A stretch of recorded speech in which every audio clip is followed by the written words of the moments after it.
साथियों नमस्कार। आज है 1 दिसंबर और टेस्ट क्रमांक 9 का आज आयोजन किया जा रहा है। और आज का जो पाठ्यक्रम है वो आपके सम्मुख प्रस्तुत है। ध्वनि सिद्धांत, वक्रोक्ति सिद्धांत, अलंकार सिद्धांत और इसी के संग में कामायनी जो जयशंकर प्रसाद कृत है उसके चिंता सर्ग एवं सिद्धा सर्ग से प्रश्नों की आवृत्ति रहेगी। आप सभी को शुभकामनाएं।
साथियों मुझे पूर्ण विश्वास है कि आज का जो प्रश्न पत्र आपके सम्मुख प्रस्तुत हुआ उसको आपने बहुत धीर गंभीरता से और श्रेष्ठ तरीके से आपने उसको हल किया होगा।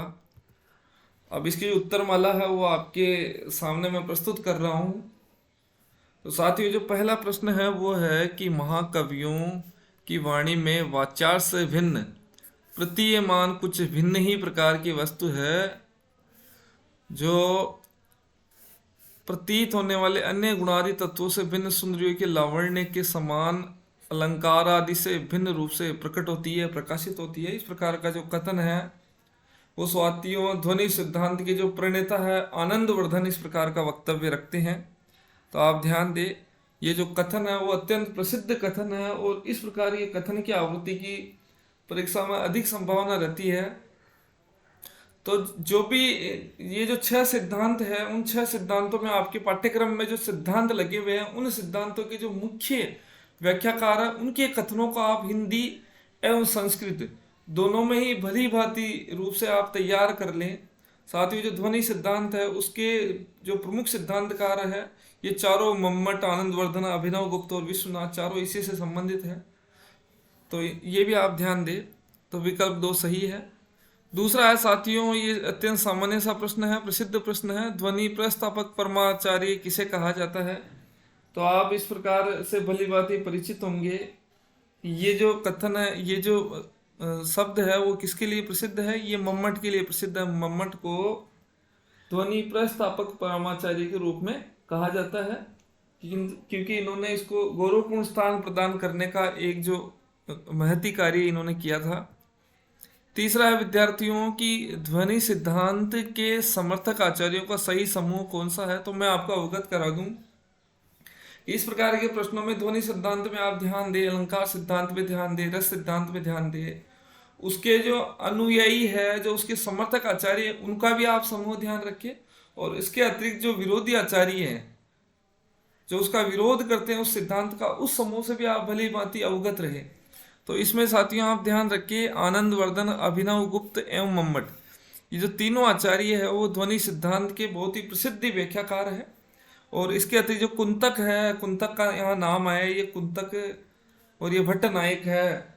इसके अतिरिक्त जो साथियों और भी है, जैसे अपने प्रतिहारेंदु राज है, धनंजय है, महीम भट्ट है, इत्यादि है जो इसका विरोध करते हैं। आगे है प्रिय विद्यार्थियों की ध्वनि विरोधी मतों को 3 वर्गों में विभाजित किया गया है। इनमें से कौन सा वर्ग सही नहीं है। तो तीन वर्ग माने जाते हैं जो ध्वनि को का जिसके आधार पर विरोध करते हैं। उसमें एक तो अभाववादी मत भी सही है, भक्तिवादी भी सही है, ध्वनि अनिर्वचनीय ये भी सही, ये भाववादी मत, इस प्रकार का कोई मत नहीं है। तो अब आपको ध्यान दे कि अभाववादी क्या कहते हैं।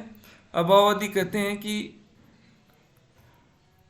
ये जो ध्वनि है इस नाम का कोई शब्द ही नहीं है, इस प्रकार की कोई व्याख्या नहीं है, इस प्रकार का कोई तत्व ही विद्यमान नहीं, इस प्रकार का वो कहते हैं। और भक्तिवादी क्या कहते हैं। भक्तिवादी कहते हैं कि जो ध्वनि है वो ध्वनि की कोई अपनी स्वतंत्र सत्ता नहीं है। ये कहते हैं कि ध्वनि की कोई स्वयं में कोई स्वतंत्र सत्ता वो विद्यमान नहीं है, मूलतः ये लक्षणा के भीतर ही अंतर्भूत हो जाती है, उसी में समाहित हो जाती है। इस प्रकार के जो व्याख्या है वो भक्तिवादी मत वाले कहते हैं। तीसरा है साथियों जो अनिर्वचनीय अथवा अथवा जो अलक्षणीयतावादी है, वो कहते हैं कि ध्वनि तत्व है तो सही, किंतु उसकी किसी भी प्रकार से व्याख्या नहीं की जा सकती। जो ध्वनि तत्व है उसकी व्याख्या नहीं की जा सकती या उसके बारे में बताया नहीं जा सकता कि वो वस्तुतः है क्या। तो इस प्रकार का भाव रखते हैं। तो विकल्प 4 इसमें सही है। अगला है साथियों, ये इसी प्रकार का प्रश्न विगत भर्ती में पूछा गया था कि 6 तत्वों में कौन सा सम्मिलित नहीं है। तो प्रबंध वक्रता है, पूर्व प्रार्ध वक्रता है, वाक्य वक्रता है, पद वक्रता नाम से कोई नहीं है। तो ये 6 प्रकार के तत्व कहते हैं, उसमें 3 तो हो गए। चौथा है साथियों पद परार्ध वक्रता, ये आप ध्यान दें। और 5वां है विद्यार्थियों वर्ण विन्यास वक्रता। और छठा एक शेष रहता है वह है प्रकरण वक्रता। इस प्रकार इसके 6 भाग हैं। अगला है प्रिय साथियों की शब्दस्य वक्रता अभिधेयस्य च वक्रता लोकोत्तीर्णेन रूपेण अवस्थानम। इस प्रकार की जो परिभाषा है वो किसकी ने व्यक्त की थी, उसके संदर्भ में ये प्रश्न है। तो आप ध्यान दें, इसके जो प्रणेता है या परिभाषा प्रदान करने वाले जो आचार्य है वो आचार्य हैं प्रिय विद्यार्थियों भामा। तो इस प्रकार के शब्दों पर भी आप ध्यान दें। इस प्रकार की जो परिभाषाएं हैं जब बनती है तो उस पर आप ध्यान दें कि शब्द और अर्थ के जो शब्द और अर्थ का जो चमत्कार है वही वक्रोक्ति का मूल तत्व है। इस प्रकार की व्याख्या भामा करते हैं। अगला प्रश्न है विद्यार्थियों वह वक्रता जो शब्द के प्रधान रूप में प्रतिपादित तथा धातु पर आधारित होती है वह क्या कहलाती है। तो वो जो वक्रता वो कहलाती है पद पूर्वार्ध वक्रता। इस प्रकार का ध्यान दे। प्रबंध वाक्य और पद परार्ध इस प्रकार के शब्दों के जो अर्थ है उसको भी आप भली भांति आत्मसात कर ले, कितने भागों में कितने भेदों में इनको विभक्त किया गया है। तो इस प्रकार के तत्वों का भी आप भली भांति ध्यान रखें। तो इसका जो उत्तर है पद पूर्वार्ध वक्रता। अगला एक महत्वपूर्ण प्रश्न है कि क्रोचे का जो अभिव्यंजनावाद है एवं वक्रोक्ति सिद्धांत है उसमें डॉक्टर नगेंद्र साम्यता का बिंदु इन दोनों के बीच में समानता स्थापित करते हैं डॉक्टर नगेंद्र। और आचार्य रामचंद्र शुक्ल का कथन भी आपको भली भांति स्पष्ट हो चुका होगा कि जो आचार्य रामचंद्र शुक्ल है वो क्रोचे के अभिव्यंजनावाद को भारतीय जो वक्रोक्ति सिद्धांत है उसका विलायती उत्थान भी कहते हैं। ये भी एक महत्वपूर्ण पंक्ति है, अर्थात दोनों सिद्धांतों को लगभग मिलता जुलता हुआ प्राप्त करते हैं। तो इसी की व्याख्या करते हुए डॉक्टर नगेंद्र ने इसकी में जो समानता है उसको व्यक्त किया और इसकी जो विषमता है उसके बारे में भी ये विचार रखते हैं। तो अब समानता का बिंदु कौन सा नहीं है, तो दोनों ही अभिव्यंजना को काव्य का प्राण तत्व मानते हैं, ये भी साम्यता है दोनों में ही कल्पना तत्व की प्रमुखता है, ये भी सत्य है। और दोनों ही जो उक्ति जो कहते हैं उसको अखंड अविभाज्य अद्वितीय मानते हैं, ये भी सत्य है। किंतु प्रिय साथियों ये गलत विषय है कि दोनों में साम्यता इस दृष्टिकोण से नहीं है, क्योंकि जो व्यवहारिक पक्ष है वो व्यवहारिक पक्ष वक्रोक्ति सिद्धांत से जुड़ा हुआ है।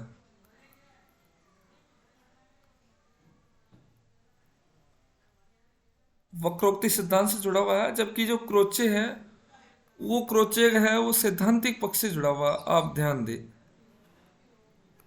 ये सैद्धांतिक पक्ष से जुड़ा हुआ। अब इसके अतिरिक्त दोनों में क्या क्या समानता है, तो एक ये भी ध्यान दें कि दोनों ही सफल प्रकार की कोई अभिव्यंजन है, सौंदर्य अभिव्यंजन इस प्रकार की श्रेणियां नहीं मानते हैं। अब इसकी विषमता पर विचार करें तो क्रोचे कहते हैं, क्रोचे का जो उद्देश्य है वो स्वांत सुखाय, अपने सुख के लिए वो अपना वक्तव्य रखते हैं। जबकि कुंतक है वो सामाजिक की प्रसन्नता पर अपने विचार रखते हैं कि सामाजिक है या जो दर्शक है वो सहृदय है, वो प्रसन्नचित्त होना चाहिए। क्रोचे है वो सहज स्वाभाविकता को काव्य का सौंदर्य मानते हैं। जबकि कुंतक है वो विभिन्न प्रकार के भेद करते हैं, और भेद का हमने पूर्व में भी विषय स्पष्ट किया था। जो क्रोचे है वो स्वयं प्रकाश ज्ञान को प्रमुख उपदेश या कला से संबंधित मानते हैं, जबकि कुंतक वो शास्त्रीय पक्ष को या शास्त्रीय ज्ञान को भी कला से आबद्ध करते हैं। तो इस प्रकार अनेक अंतर इनमें उत्पन्न हो जाते हैं, आप इनको भी आत्मसात कर लें।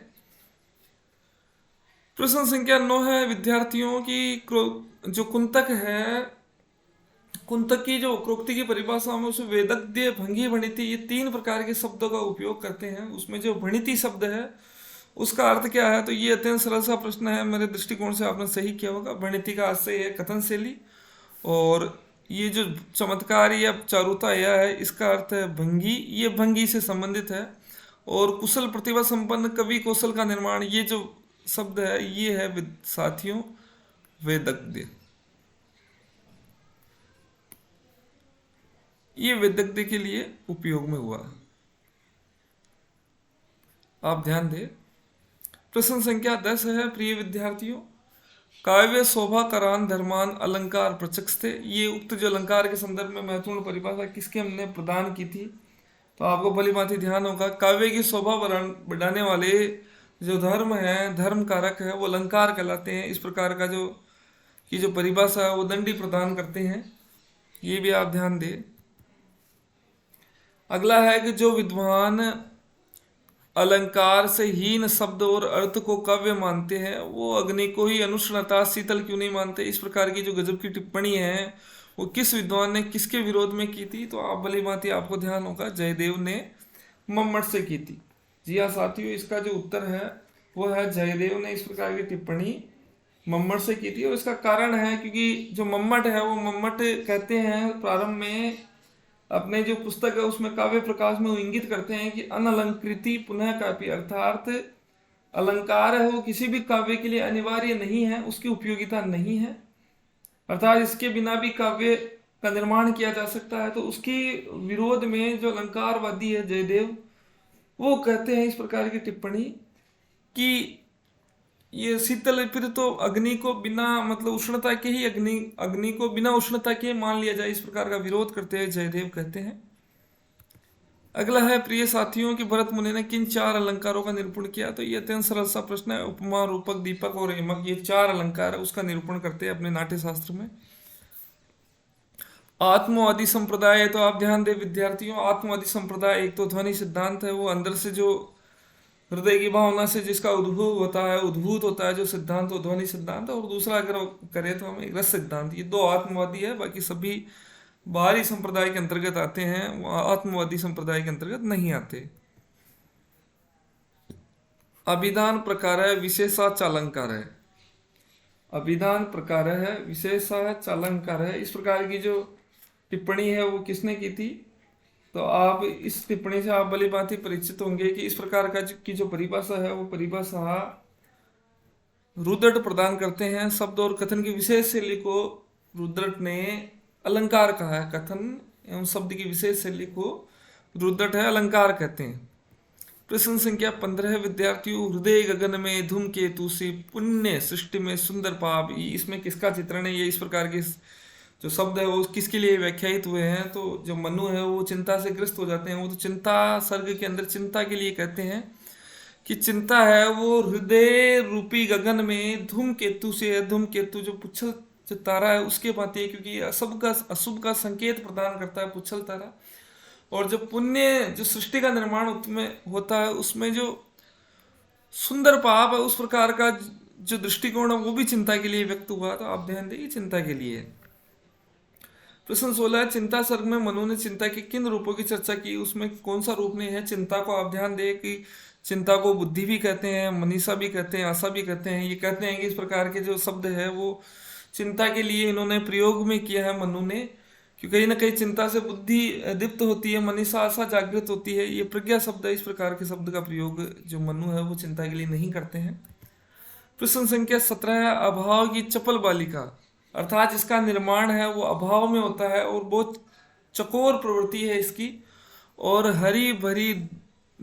हरी भरी सी दौड़ धूप। और कब जब कोई व्यक्ति चिंता से ग्रस्त हो जाता है तो वो चिंता को समाप्त करने के लिए भाग दौड़ करता है। इस प्रकार के शब्द किसके लिए प्रयुक्त हुआ, तो ये भी चिंता के लिए, आप ध्यान दें। चिंता सर की अंतिम पंक्तियां क्या है, तो ये जो पंक्तियां, ये है साथियों, सौर चक्र में आवर्तन था प्रलय निशा का होत प्रात। ये जो पंक्ति है चिंता सर की अंतिम पंक्तियां हैं। ये इस प्रकार के प्रश्न भी पूछ लिए जाते हैं। कौन हो बसंत के दूत विरस पतझड़ में अति सुकुमार, घन घिमिर में चपला की रेख तपन में शीतल मंद बयार। तो ये मनु श्रद्धा से कहते हैं कि हे, ये जो टंकण संबंधी जो त्रुटियां हैं उसको आप नजरअंदाज करें साथियों। कौन हो तुम बसंत के दूत, तो मनु श्रद्धा के लिए कहते हैं कि तुम पतझड़ में मेरे लिए बसंत के दूत बन के आए हो। तो हे बसंत के दूत तुम कौन हो। घन तिमिर में चपला की रेख, और मेरे जीवन के अंदर जो अंधकार रूपी जो सघन अंधेरा छा चुका है उसमें तुम बिजली के रूप में अर्थात आशा रूपी बिजली बन के आए हो। और तपन में शीतल मंद बयार, और मेरे जीवन के अंदर जो मानसिक अशांति रूपी तप हो चुका है, उस तपन, उस आग के भीतर तुम ठंडी ठंडी शीतलता रूपी जो वायु बन के आए हो, तुम कौन हो। तो ये मनुष्य हृदय से इस प्रकार का वाक्यांश कहते हैं।